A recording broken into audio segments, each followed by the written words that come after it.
Bueno, pues el tema de hoy se titula Buscando a Dios y se va a basar en el texto de Romanos capítulo 3 versos 10 y 11.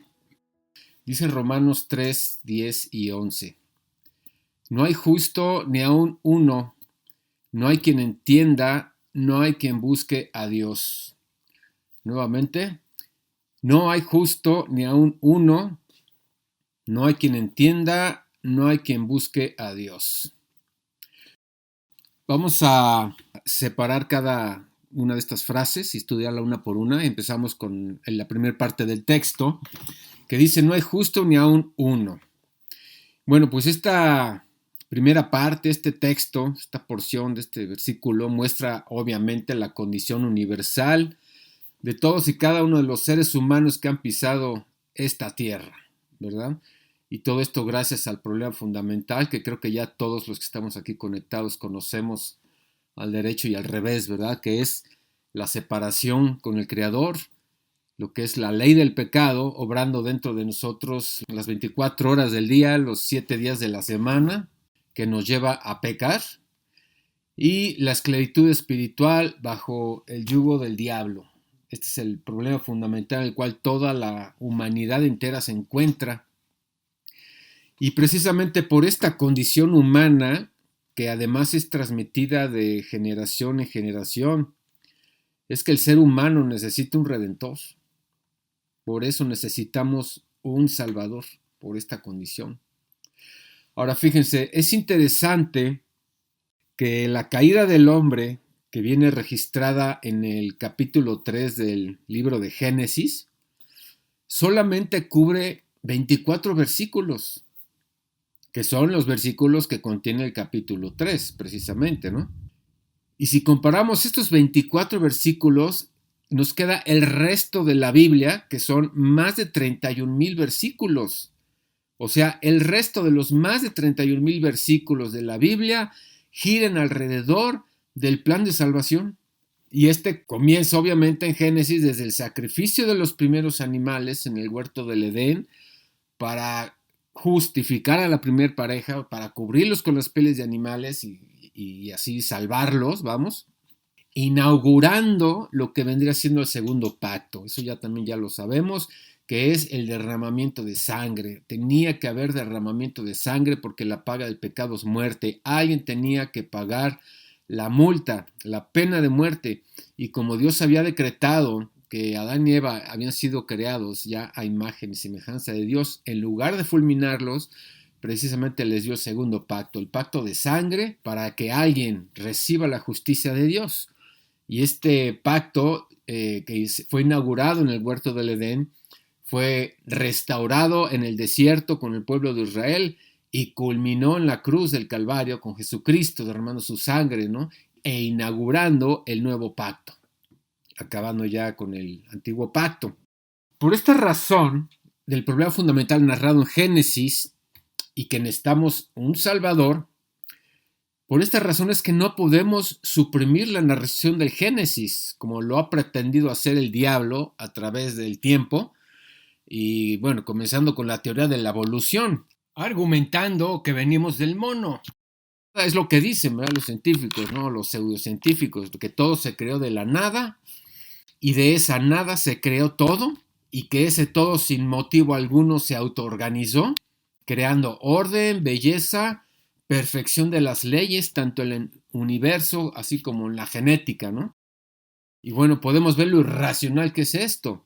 Es tan irracional como pensar que si un tornado, un ciclón pasara por encima de un deshuesadero, dejara como resultado un Ferrari, ¿no?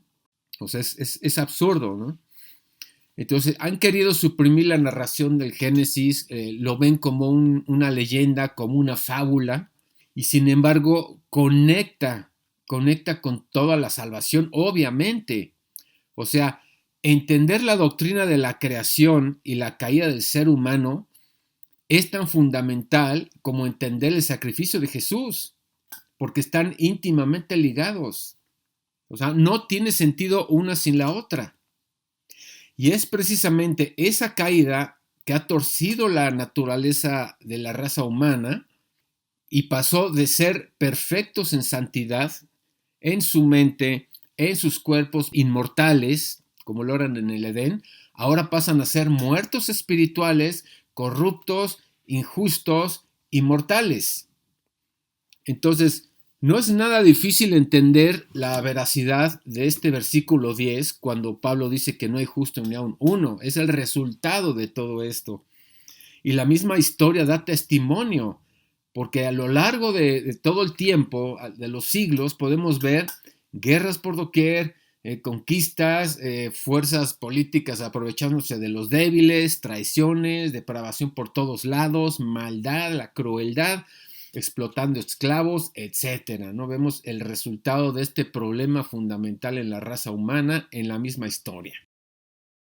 Ahora, antes de analizar la siguiente parte que Pablo nos dice, que no hay quien entienda, vamos a hacer un pequeño paréntesis. Dios nos ha dotado a cada ser humano de 3 herramientas. Hay 3 herramientas innatas en todo ser humano, que es la conciencia, la razón y su ley grabada en los corazones. Entonces, estas herramientas son fundamentales para entender y responder una pregunta que muchos se han hecho hasta el día de hoy y que tal vez a ustedes también les hayan hecho esta pregunta. A ver si estoy en lo correcto. ¿No les han preguntado en algún momento cómo se salvaban los paganos? O sea, ¿cómo se salvaban todas aquellas personas que nunca escucharon de la Biblia, nunca escucharon de Jesucristo? Por ejemplo, los mayas, ¿no? Los incas o los antiguos chinos, no sé. Todas esas civilizaciones antiguas, ¿cómo se salvaban? ¿No se lo han preguntado nunca?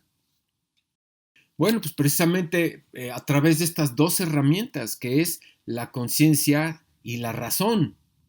De hecho, acompáñenme a Romanos capítulo 2, versículo 14, y le voy a dar lectura en la Nueva Traducción Viviente. Dice Romanos 2:14 lo siguiente: aún los gentiles, quienes no cuentan con la ley escrita de Dios, muestran que conocen esa ley cuando por instinto la obedecen, aunque nunca la hayan oído. Ellos demuestran que tienen la ley de Dios escrita en el corazón, porque su propia conciencia y sus propios pensamientos o los acusan o bien les indican que están haciendo lo correcto. Y bueno, un ejemplo de esto, hagan de cuenta los mayas o los aztecas. Sabemos que estas civilizaciones prehispánicas practicaban el sacrificio humano. De hecho, no nada más las culturas prehispánicas, muchísimas culturas, si no es que todas las culturas de la antigüedad practicaban de una u otra manera los sacrificios humanos. Pero imagínense a un azteca viendo todos los días cómo le sacaban el corazón a las personas. Era un derramamiento de sangre brutal ahí en las pirámides, porque todos los días le andaban sacando el corazón a la gente. Imagínense el mosquerío, imagínense el olor. Todos los días, todos los días, todos los días. ¿Ustedes no creen que haya habido personas que les hayan reflexionado como que esto no está bien?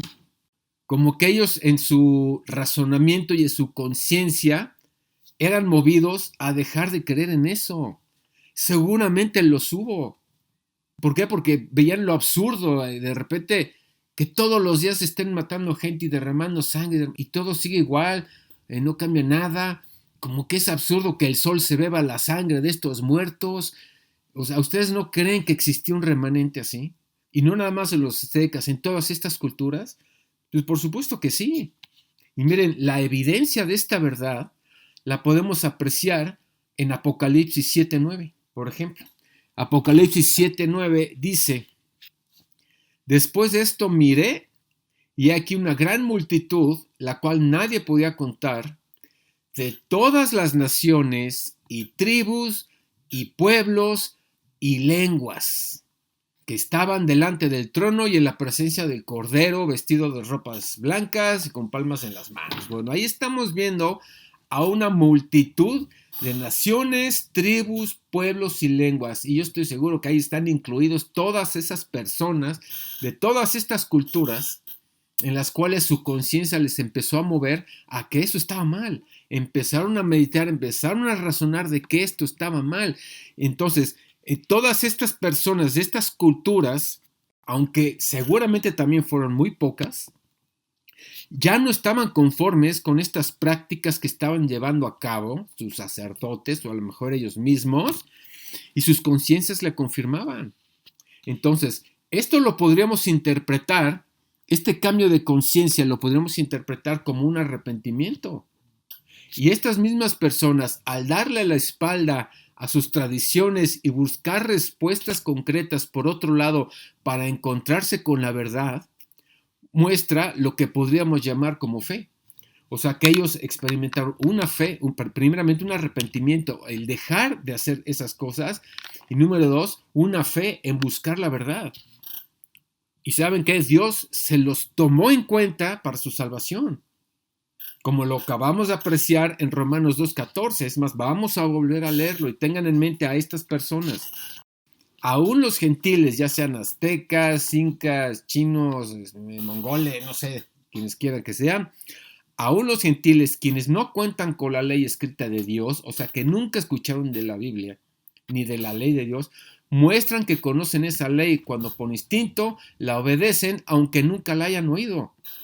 Y miren, otra evidencia de esto, mis amados, es que en todas estas civilizaciones, por muy aisladas que estén, saben que robar está mal, o lo postulan también en sus propias leyes, en sus propios códigos de moral, que robar está mal. Y bueno, el texto aquí de Romanos también lo dice. Ellos muestran que tienen la ley de Dios escrita en el corazón porque su propia conciencia y sus propios pensamientos o los acusan o bien les indican que están haciendo lo correcto. Entonces, Dios dejó a través de su creación el testimonio de su poder, accesible para toda cultura o civilización antigua, como Pablo lo menciona en Romanos 1:20, que dice: pues desde la creación del mundo, todos han visto los cielos y la tierra. Por medio de todo lo que Dios hizo, ellos pueden ver a simple vista las cualidades invisibles de Dios, su eterno poder y su naturaleza divina. Así que no tienen excusa para no conocer a Dios. O sea, Dios se manifiesta a través de la creación. ¿Y saben qué? Hasta el día de hoy yo no he conocido a ningún ateo que haya trabajado toda su vida en el bosque o en el campo o en las playas. O sea, alguien que haya estado trabajando toda su vida en contacto con naturaleza, yo no he encontrado ningún ateo. Todos los ateos conocidos y por conocer son personas que han vivido en ciudades, que son orgullosas intelectualmente y necias.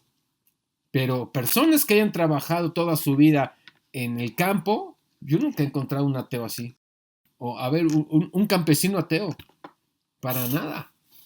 Entonces, bueno, inclusive hay personajes paganos en toda la Biblia que se volvieron al Dios verdadero. Esto lo podemos ver, por ejemplo, en el caso de Ruth.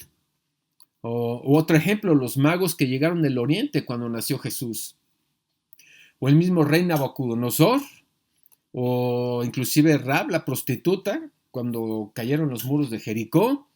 O el mismo Job o el rey Ciro, y así varios personajes que eran paganos, que pusieron sus ojos en Dios. Miren, todo esto que les acabo de compartir es una especie de introducción, porque ahora vamos a analizar las siguientes frases que Pablo menciona en Romanos 3:11, que él expresa de manera parafraseada el Salmo 14. Entonces vamos a analizarlas, pero vamos a analizarlas al revés. Es decir, vamos a comenzar a analizar la frase que dice: no hay quien busque a Dios. Y después, no hay quien entienda. ¿Ok? Entonces, esta frase de que no hay quien busque a Dios es una de las más usadas por el calvinismo para postular que como el hombre no busca a Dios o no puede buscar a Dios, entonces es Dios el que busca al hombre para salvarlo, ya que él está imposibilitado. Y bueno, hay cierta verdad, porque nadie puede buscar a Dios por sí mismo, eso es verdad, y mucho menos salvarse a sí mismo. Pero esta doctrina que enseña que la salvación es impositiva, o sea que Dios elige tú sí, tú sí, tú sí, tú no, tú sí, tú sí, tú no, porque nadie puede buscar a Dios. Esta doctrina está negando la existencia del libre albedrío del hombre para su salvación. precisamente porque es algo impositivo de parte de Dios, o sea, que la salvación viene de parte de Dios y que el hombre no tiene nada que ver. Pero hay algo que está pasando por alto esta doctrina. Hay dos aspectos que están pasando por alto. Número uno, están pasando por alto el papel que juega el evangelio para la salvación. Número uno. Y por otro lado, esta postura de la salvación impositiva contradice docenas de versículos que muestran todo lo contrario.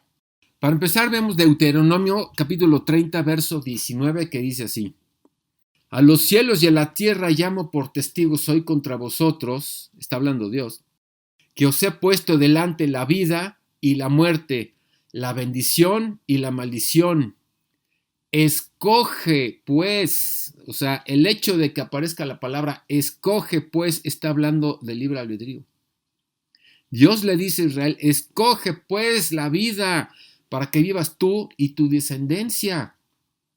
Aquí estamos viendo en primer lugar, en este versículo, el papel que juega el libre albedrío para la salvación, que es el escoger. Luego, Proverbios 1, 24, 25 dice, por cuanto llamé y no quisiste oír. Ahí vemos nuevamente la voluntad de no querer oír. Extendí mi mano y no hubo quien atendiese, sino que desechasteis todo consejo mío y mi reprensión no quisisteis. Ahí vemos nuevamente en acción la libertad de escoger. Luego Juan, en el Evangelio de Juan, capítulo 5, 39 y 40, vemos que Jesús le está hablando a los judíos y les dice, escudriñad las escrituras porque a vosotros os parece que en ellas tenéis la vida eterna y ellas son las que dan testimonio de mí. Versículo 40, y no queréis venir a mí para que tengáis vida. Ahí está implícita nuevamente la voluntad de escoger. Luego Lucas 13:34, otra vez Jesús en las afueras de Jerusalén, que dice, Jerusalén, Jerusalén, que matas a los profetas, apedreas a los que te son enviados. ¿Cuántas veces quise juntar a tus hijos como la gallina sus polluelos debajo de sus alas? Y no quisisteis. Nuevamente lo vemos, no quisieron. Ahí vemos la voluntad implícita. Lucas 7:30. Mas los fariseos y los intérpretes de la ley desecharon los designios de Dios respecto de sí mismos, no siendo bautizados por Juan. Ahí vemos nuevamente desechando los designios de Dios respecto de sí mismos. Está hablando de Juan el Bautista cuando los fariseos fueron a presenciar el bautismo que estaba llevando a cabo Juan. Y ellos no tomaron en cuenta nada de lo que dijo Juan. Luego vemos en Hechos 7:51, cuando Esteban es juzgado ante el Sanedrín, que les dice, duros de cerviz, incircuncisos de corazón y de oídos, vosotros resistís siempre al Espíritu Santo. Nuevamente estamos viendo la voluntad de resistirse a la palabra.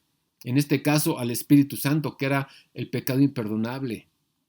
Como vuestros padres, así también vosotros, termina diciéndoles. Luego, Hechos 13:46.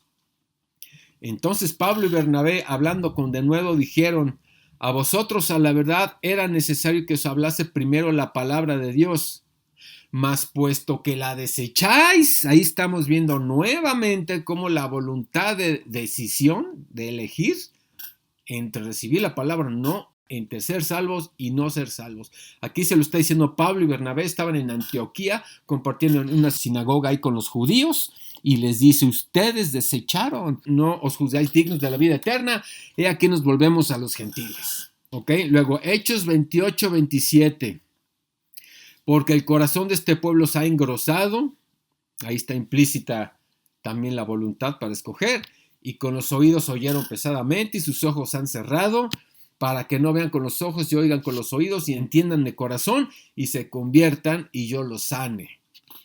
Y luego Hechos 26:19, este versículo también es contundente. Ahí vemos a Pablo cuando es traído al rey Agripa y cuando es interrogado. Pablo está narrando su conversión, cuando se le aparece Jesús y lo llama a ir a predicar a los gentiles, y ir a predicar a los gobernantes y todo esto. En el versículo 19 del capítulo 26, fíjense lo que les dice: por lo cual, oh rey Agripa, no fui rebelde a la visión celestial. ¿De qué habla esto? Implícito, la voluntad, el libre albedrío, la libertad de escoger entre tomar el mensaje o no tomar el mensaje, entre tomar la salvación o no tomar la salvación. Entonces, en todos estos versículos vemos de una manera clara que está implícito el libre albedrío.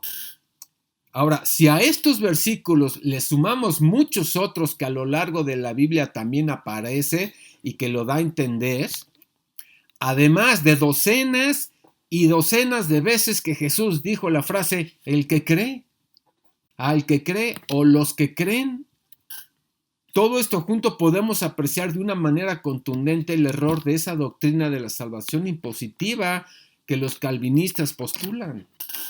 No tiene nada que ver. Es el hombre quien decide salvarse a través del libre albedrío. Ahora bien, esto no significa que el hombre esté participando en su salvación. Eso es un error. ¿Por qué? Porque la salvación se da únicamente, exclusivamente, solamente por el Evangelio. Y el Evangelio es un plan 100% diseñado por Dios y ejecutado por Dios. El hombre no participa absolutamente en nada más que en sus pecados. Entonces, el hecho de que el hombre tenga que decidir si se salva o no, no está participando en nada. No se lleva ningún mérito de nada. Pobre piojo, a decir Dios. No tenemos absolutamente ningún crédito en la salvación. Todo es mérito de Dios. Dios, el Padre, diseñó el Evangelio. Jesucristo ejecutó el Evangelio. Y el Espíritu Santo lleva y convence a las personas para recibir el Evangelio. Ahora, dos preguntas para los calvinistas. ¿De quién es la responsabilidad del arrepentimiento y la fe? ¿Cómo viene la conversión? ¿A través de la responsabilidad? ¿A través del arrepentimiento y de la fe? ¿Quién lo decide? Es el mismo hombre el que lo tiene que decidir. Y por otro lado, ¿por qué entonces va a haber un juicio final por las obras que están escritas, como dice Apocalipsis 21? Si el hombre no tiene la capacidad de elegir, como dicen los calvinistas, no tiene sentido. ¿Se dan cuenta? Entonces, volviendo al punto, ¿cómo conciliar lo que Pablo dice de que no hay quien entienda ni hay quien busque a Dios con el libre albedrío y la salvación? Bueno, pues para entender esto, creo que ya todos lo sabemos, nos tenemos que ir al principio, cuando Dios creó a la primera pareja. Y cuando ésta rompió el pacto con Dios, su estado original cambió por completo. Su espíritu, que era el canal con el cual tenía comunión con Dios y que era de naturaleza santa, murió. El hombre murió espiritualmente. Y su alma, que se encontraba en un estado de pureza e inocencia, se estropeó. Y ahora, por el problema fundamental, tiende a la corrupción, al egoísmo, a la idolatría y demás problemas. O sea, que su espíritu quedó muerto, pero su alma, aunque corrupta, esclava del pecado e incapaz de entender la escritura y de buscar a Dios, está viva. Entonces, es aquí donde entra el papel del Evangelio. Fíjense, debido al problema fundamental, nadie por sí solo puede entender la Biblia, nadie, y mucho menos buscar a Dios, nadie puede. Pero se infiere que se requiere que alguien convertido le explique al inconverso la Biblia, porque nadie la puede entender por sí misma. Entonces requiere alguien con conocimiento, obviamente convertido, para explicarla, pero antes de explicarla se requiere que el oyente se convierta a través del Evangelio, que es poder de Dios. Y eso lo vemos en Romanos 1:16, que es poder de Dios para salvación. Entonces, a pesar de que el ser humano está muerto espiritualmente, su alma, su mente, su voluntad está viva, aunque tocada por el pecado, cautivada por el pecado, corrompida, pero viva. Entonces, el Evangelio, que es poder para salvación, es capaz, es lo único capaz de despertar la conciencia del hombre y hacerle ver su estado miserable ante Dios, tocando su razonamiento y produciendo en el oyente convicción y arrepentimiento, cosas que son del alma. Entonces, después, una vez que nace de nuevo, una vez que se convierte, una vez que su espíritu es regenerado, es restaurado por completo y ahora tiene la capacidad, ahora sí, de poder empezar a entender poco a poco la escritura. Pero sin conversión es imposible. Ahora Dios, quien tiene un preconocimiento, que esto también está ligado a esta doctrina de la salvación, Dios tiene un preconocimiento. Él sabe quién va a aceptar y quién no va a aceptar el evangelio. De hecho, la palabra lo dice en el evangelio de Juan, cuando Jesús dijo que él sabía quiénes lo iban a seguir y quiénes no.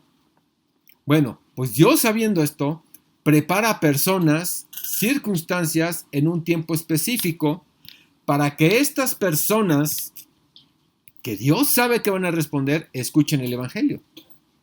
En otras palabras, las está predestinando para la salvación. Otra vez, Dios, que sabe quién va a recibir y quién no va a recibir el evangelio, prepara a las personas, circunstancias en un tiempo específico para que estas personas que Dios sabe que van a responder, escuchen el evangelio. O sea, las está predestinando para su salvación.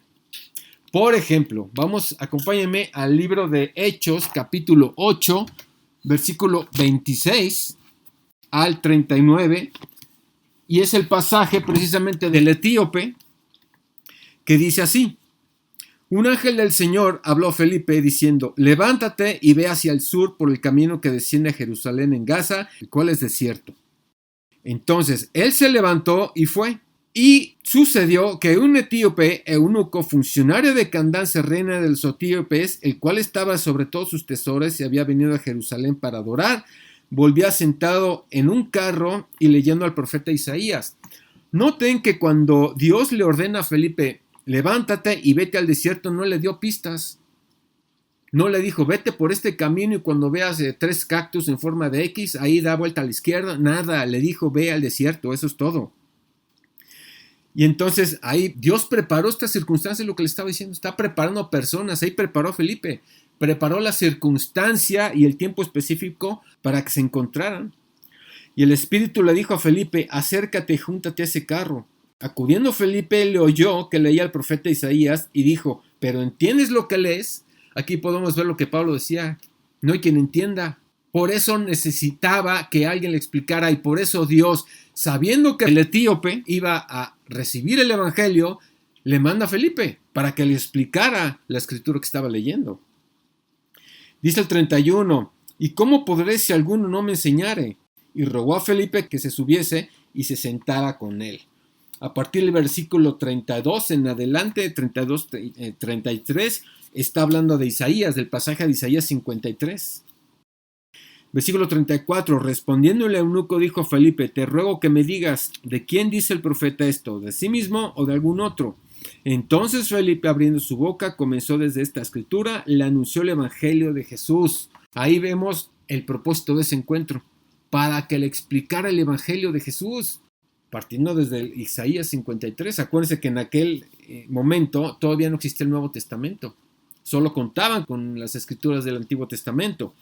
Y vemos en el resto de la historia cómo es que se bautiza el etíope, que Felipe es arrebatado y que este etíope se va gozoso por su camino. Entonces vemos justamente lo que les comentaba, cómo es que Dios preparó ese encuentro, preparó a Felipe, preparó la circunstancia, el tiempo, el momento, el punto en el espacio y el tiempo, para que este hombre recibiera el evangelio, porque Dios sabía que lo iba a recibir. Otro caso que podemos ver fue el ladrón en la cruz, el ladrón que se salvó. La Biblia no dice que Dios le haya puesto en su corazón que le pidiera a Jesús que se acordara de él cuando viniera en su reino. La Biblia no dice nada de eso, de que Dios le puso al ladrón en su corazón que le hablara a Jesús. No dice nada de eso. Fue el ladrón quien se dirigió a Jesús y no al revés. Aquí no estamos viendo a Jesús buscando al ladrón como lo estipula el calvinismo. Aquí vemos lo contrario, vemos al ladrón dirigiéndose a Jesús. ¿Por qué es que el ladrón se dirigió a Jesús? Miren, seguramente, o es muy posible, muy posible, que el ladrón se dirigió a Jesús por todo lo que venía escuchando de lo que la gente decía acerca de Jesús mientras caminaban rumbo al Monte Calvario. Acuérdense, cuando Jesús es sentenciado a muerte, le ponen el patíbulo y ahí venían los ladrones a un lado también, y seguramente venían escuchando todo lo que la gente decía. Es que este decía que era el Hijo de Dios, este decía que era un Mesías, sí, pero yo vi cómo sanó a un ciego, y yo estuve cuando multiplicó el pan, no, pero este es un charlatán. Y toda la discusión de la gente giraba en torno a Jesús, y eso lo venían escuchando los dos ladrones. Por eso cuando llegan y son crucificados, el ladrón malo, por decir así, también se dirige a Jesús. A ver, si eres el Mesías, bájate. O sea, porque ya había escuchado eso, porque él se había proclamado como el Mesías. O la gente lo que decía es que él dijo que era el Mesías, pero no es así. Y otros sí, pero es que sí lo es, etcétera, etcétera. Por eso es que les nació a estas personas dirigirse a Jesús. A ver, si tú eres el Mesías, bájate y bájanos, ¿no? A ver. Y obviamente Jesús no le hizo caso. Pero muy diferente con el otro ladrón que le dijo al otro, lo reprendió y dijo, oye, ni siquiera en esta situación tienes temor, nosotros merecemos esto. Él estaba reconociendo su condición de perdido, que él estaba pagando justamente, y cuando dijo, él está pagando injustamente, porque seguramente no nada más lo que escuchó de la gente despertó su conciencia y su razón. Este ladrón empezó a meditar y a atar cabos, y seguramente cuando vio la actitud de Jesús sumisa, que nunca maldijo a sus verdugos, que al contrario dijo, Padre, perdónalos porque no saben lo que hacen. Cuando ese ladrón vio esa actitud de Jesús, eso lo llevó a la conclusión de que realmente era el Hijo de Dios. Y por eso le dijo, Señor, acuérdate de mí cuando vengas en tu reino. Pero no fue porque Dios se lo puso así, porque ya estaba predestinado para la salvación. Eso es un error. Hay más lógica en este argumento que les acabo de decir, ¿o no? Entonces, bueno, tanto la actitud del etíope como la del ladrón salvo son ejemplos de libre albedrío para la salvación. Pero en el caso del etíope, aquí vamos a entrar un poquito más y conectarlo con el texto de hoy. En el caso del etíope, podemos ver algo que pone en conflicto lo que Pablo dijo de que no hay quien busque a Dios. Acuérdense, estamos leyendo Romanos 3:11. No hay quien busque a Dios. Pero a ver, ¿cómo está eso? Porque el etíope venía leyendo Isaías, o sea, estaba buscando de Dios. ¿Cómo está eso? ¿No es una contradicción? Hay muchos podrán decir, ya ves, la Biblia se contradice. Entonces, ¿cómo conciliar esto que dijo Pablo con el caso del etíope? Bueno, pues es sencillo. Cuando Pablo dijo, no hay quien busque a Dios, podemos observar la palabra Dios con mayúscula. O sea, está hablando del Dios verdadero. Y sí, nadie de manera natural puede buscar al Dios de la Biblia. Pero eso no quiere decir que la gente no busque a Dios. Ojo. Es más, esto no solo lo vemos en el caso del etíope, que sí estaba buscando a Dios. La misma existencia de las religiones en el mundo, de las cientos o miles tal vez de religiones que existen en el mundo, son un testimonio de que los hombres sí están buscando de Dios. Aunque de manera errada, aunque bajo idolatría o bajo el engaño del diablo, por lo que ustedes quieran, pero sí están buscando. Ahora, ¿por qué esto? Porque dice Eclesiastés 3:11 que el hombre tiene la eternidad dentro de su corazón. Entonces, la historia y la arqueología dan testimonio de esto. ¿Por qué? Porque vemos que todas las naciones paganas durante toda la historia enterraban a sus muertos con vasijas, con joyas, con ropa o cosas o comida, porque muy dentro de sí sabían que existe un más allá. Muy dentro de sí saben que hay un ser supremo, que existe otra vida después de esta vida. Lo saben muy profundo en su corazón. Pero cuando no conocen al Dios verdadero, entonces se inventan uno. Por eso existen las religiones. Son versiones que nacen de la mente humana caída y son los intentos de estos hombres caídos por conectarse con Dios, porque saben que hay un problema, que están separados de Dios, muy, muy dentro lo saben. Y eso son las religiones, el intento del hombre por acercarse a Dios o reconciliarse con Dios. Por lo tanto, cuando Pablo dice que no hay quien busque a Dios, podríamos decir entonces que lo que Pablo está diciendo es que no hay quien busque al Dios verdadero y de la manera correcta, debido al problema fundamental. Entonces, esto es por un lado. Y por otro lado, hay varios textos que afirman que Dios sí quiere que le busquemos. Por ejemplo, el Salmo 14.2. Dice el Salmo 14.2 que precisamente Pablo parafraseó en Romanos 3, 10 y 11, parafraseó lo que dice el Salmo 14.2. Dice el Salmo 14.2, Jehová miró desde los cielos sobre los hijos de los hombres para ver si había algún entendido que buscara a Dios. ¿Ya vieron? Ahí vemos al propio Dios viendo a ver quién le busca. De hecho, en el Nuevo Testamento, el mismo Jesús dice en Mateo 7:8, el que busca encuentra. Es más, Pablo le dijo a los griegos en Hechos 17:26 y 27 lo siguiente. Y de una sangre ha hecho todo el linaje de los hombres para que habiten sobre toda la faz de la tierra. Acuérdense, le está predicando a gentiles, a griegos, ¿sí? Y les ha fijado el orden de los tiempos y los límites de su habitación. Versículo 27, para que busquen a Dios. Fíjense, le está hablando a griegos, paganos, no le está hablando a judíos. Lo que da a entender que sí podemos buscar a Dios, que el hombre sí tiene la capacidad de buscar a Dios.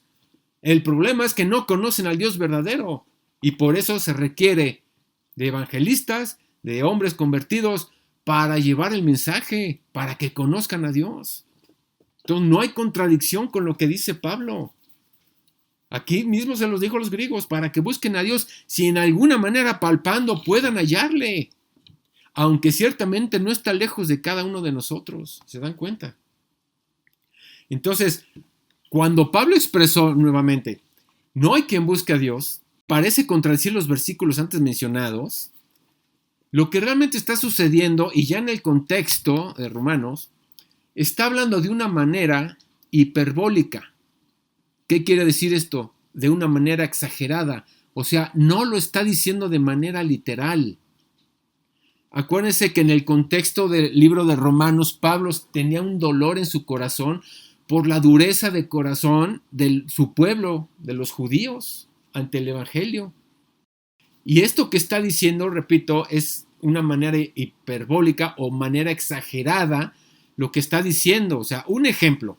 Nosotros lo aplicamos todos los días, pero si tú le dices a alguien, oye, te he dicho 1000 veces que no hagas esto. O sea, esa es una manera exagerada de decir algo que tú has dicho, pero no lo has dicho 1000 veces, literalmente, ¿sí me explico? Es una manera de exagerar. Te he dicho 1000 veces esto o aquello. O cuando alguien dice, todo el mundo se encontraba en esa reunión, no estás hablando literalmente, porque no es todo el mundo. ¿Se dan cuenta? Ese es un lenguaje hiperbólico. ¿Qué es lo que estaba haciendo Pablo? De que no hay quien busque a Dios.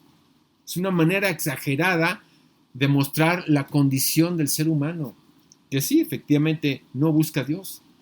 Pero en base a este estudio podemos ver cómo es que se conectan todas las piezas. Porque el hombre, aunque sí busca de Dios, no conoce al Dios verdadero y no lo está buscando de la manera correcta, pero sí busca de Dios.